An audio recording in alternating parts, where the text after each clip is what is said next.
हाँ जी बेटा, अब नेक्स्ट आपका टॉपिक है मोमेंटम। अब मोमेंटम क्या है? मोमेंटम को समझने से पहले पहले तो हम लोगों ने फोर्स पढ़ा एंड देन इनर्शिया। अब हमने समझना है कि मोमेंटम क्या है। मोमेंटम को समझिए आप इस तरह के, मान लें कि ये ना एक बॉल है, ये एक छोटी सी बॉल है और इसका मैस है m। ये वो वाली बॉल है जो बैट्समैन ने हिट की है बैट के साथ। अब वो बैट्समैन ने जब इसको हिट किया तो ये चलती चलती आ रही है और वो मान लें कि वो इस तरफ आ रही है, इस डायरेक्शन में आ रही है। बेटा ये जब मूविंग बॉल है ना, मूविंग ऑब्जेक्ट के अंदर वेलोसिटी या स्पीड आ ही जाती है, तो इसके अंदर v आ रही है, इसकी वेलोसिटी। अब ये वेलोसिटी के साथ भागता भागता इस डायरेक्शन में आ रहा है, लाइक दिस। तो चूँकि वेलोसिटी एक वेक्टर क्वांटिटी है और वेक्टर में डायरेक्शन तो मस्ट है, तो हम वेक्टर को कैसे रिप्रेजेंट करते हैं? हम या तो उनको बोल्ड कर लेंगे, गाढ़ा कर लें इसे, या अगर आपने बोल्ड नहीं करना, आप उसको सिंपल लेटर्स की तरह यूज़ करना चाहते हो, तो आप इसके ऊपर एरो हेड बना लो ऐसे करके। तो जब एरो हेड बना लेंगे तो हमें पता चल जाएगा कि हम लोगों ने वेलोसिटी को लिखा होगा और जो कि वेक्टर है, और ये मैस है, मैस तो स्केलर होता है, ठीक है। तो ये एक मूविंग ऑब्जेक्ट है। मूविंग ऑब्जेक्ट ही हम प्रॉपर्टी डिस्कस कर रहे हैं। मूविंग ऑब्जेक्ट यानी कि एक ऑब्जेक्ट जिसका मैस m है और वो v के साथ मूव कर रही है, v वेलोसिटी के साथ आ रही है। तो बेटा मैं कहूँगी कि इस बॉल के अंदर मोमेंटम आ चुका है। क्यों? क्योंकि वो मूव भी कर रही है और उसका मैस भी है। तो हर मूविंग ऑब्जेक्ट जब किसी v के साथ जा रही होती है तो उसके अंदर मैस मोमेंटम आ जाता है, ठीक है। तो ये product of mass and velocity is known as momentum. अब मोमेंटम को ना हम लोग p के साथ रिप्रेजेंट करते हैं। अब बेटा जब आप लोगों ने इसकी डेफिनेशन बनानी है, तो डेफिनेशन बनाने के लिए सबसे पहले क्या चीज़ ज़रूरी है? आप डेफिनेशन लिखें जी। क्या है definition? The product of mass and velocity is known as momentum. अब ये देखें प्रोडक्ट ही है ना मैस और वेलोसिटी का। मैं वेलोसिटी के ऊपर थोड़ा सा ये बना लेती हूँ एरो, ताकि हमें पता चल जाए कि वेलोसिटी वेक्टर क्वांटिटी है।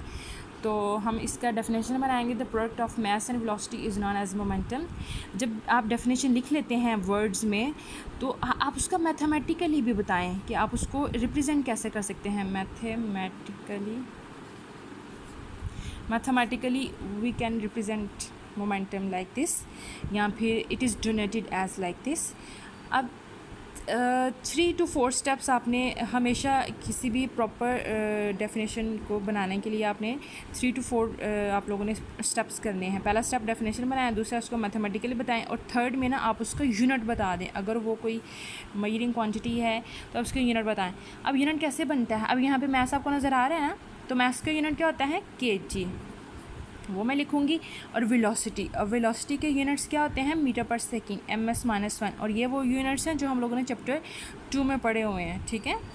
तो ये हमारा इसका यूनिट भी बन जाएगा। मोमेंटम की हमने डेफिनेशन बता ली, मैथमेटिकली बता दिया और यूनिट बता लिया। अब जो डेफिनेशन मैं बता रही हूँ और जो डेफिनेशन आपकी बुक पे है, वो दोनों एक दूसरे से बिल्कुल ही ऑपोजिट हैं। तो आपकी जो बुक पे डेफिनेशन बताता है वो यही कहता है कि कोई भी बॉडी जिसका मैस m होता है और वो जब वो मोशन में आ रही होती है, यानी कि वो वेलोसिटी के साथ आ रही होती है, तो वो मोमेंटम उसके अंदर आ जाता है, ठीक है। तो इसको इस तरह बताते हैं। अब ये बात भी हो गई हमारी। अब नेक्स्ट हम लोग पढ़ेंगे न्यूटन्स लॉ ऑफ मोशन। हाँ जी बेटा, अब नेक्स्ट हमारा टॉपिक है न्यूटन्स लॉज ऑफ मोशन। अब न्यूटन साइंटिस्ट का नेम है, आप लोगों ने पहले भी नाम सुना होगा। तो इन्होंने मोशन को एक्सप्लेन करने के लिए 3 लॉज दिए। कितने लॉज दिए? 3 लॉज। अब ये जो लॉज होते हैं, लॉज क्या होते हैं? ये किसी बंदे की कही हुई स्टेटमेंट होती है और वो जैसे उस बंदे ने कहा होता है हम उसको एज इट इज़ लिख लेते हैं, उसमें कोई किसी किस्म की हम लोग कमी बेशी नहीं करते हैं। एक्चुअली वो लॉज तब बनते हैं जब उन्होंने कोई एक्सपेरिमेंट किया होता है और एक्सपेरिमेंट के रिज़ल्ट जब वो निकालते हैं, डिड्यूस करते हैं, तो उन रिज़ल्ट्स को जैसे वो लिखते हैं तो हमें वो वैसे ही मानने पड़ते हैं, ठीक है। तो हमें उनको याद भी वैसे ही करना पड़ता है, तो वो लॉज उस तरह बनते हैं। तो इन्होंने, न्यूटन ने हमें मोशन के लिए 3 लॉज दिए थे। अब मोशन मैंने आपको बता दिया हुआ है कि मोशन हरकत को कहते हैं, और कोई भी चीज़ हरकत तब करती है जब उसके ऊपर फोर्स लगती है, ठीक है। वजह क्या होती है किसी भी हरकत, किसी भी बॉडी के मूव करने की? जब उसके ऊपर फोर्स लगती है। अगर एक बॉल यहाँ पे पड़ी हुई है तो मैं उसको धक्का लगाऊंगी तो वो मूव करना शुरू कर देगी, तो फोर्स लगी है ना, तो मूव किया है। तो यहाँ पे हम लोगों ने पता क्या कहना है, इन्होंने 3 लॉज दिए। अब इन्होंने, इनका जो फर्स्ट लॉ है वो क्या हमें कहता है, इनका जो सेकंड लॉ है वो हमें क्या बताएगा, और जो थर्ड लॉ है वो हमें क्या बताएगा, वो मैं आपको सिंपली यहाँ पे बताती हूँ। फर्स्ट लॉ में हमें ये कहता है, यही बंदा न्यूटन हमें ये कहता है कि पहली दफ़ा शुरू में अगर फोर्स ना हो तो फिर क्या हो, अगर हमें फोर्स एग्जिस्ट ही नहीं करती, कहीं पे मिलती ही नहीं है, तो फिर क्या होगा। ठीक है, ये इस पे आपने ज़रा सोचना है। सेकंड पे कहता है हाँ मुझे फ़ोर्स मिल गई है, और वो कहाँ से मिली है, वो उसको पता चला कि फ़ोर्स बराबर है ma के, मास एंड एक्सेलरेशन। अब ये कैसे आ गया ये भी हम देखेंगे। थर्ड में कहता है हाँ मुझे जो फ़ोर्स मिल चुकी थी सेकंड वाले स्टेप पे, सेकंड लॉ पे मुझे फ़ोर्स मिल गई, तो उस फोर्स का एक ऑपोजिट भी होता है, उस फोर्स का एक क्या कह लो आप, उसका एक डुप्लीकेट पार्ट भी है, एक उसका ऑपोजिट साइड भी है, एक उसका ऑपोजिट फैक्टर भी है। ठीक है, तो ये तीन चीज़ें हमें उसने बता दी अपने इन थ्री लॉस के थ्रू। अब जो फर्स्ट लॉ उसने कहा कि absence of force there is no force. ठीक है, एब्सेंस ऑफ फोर्स।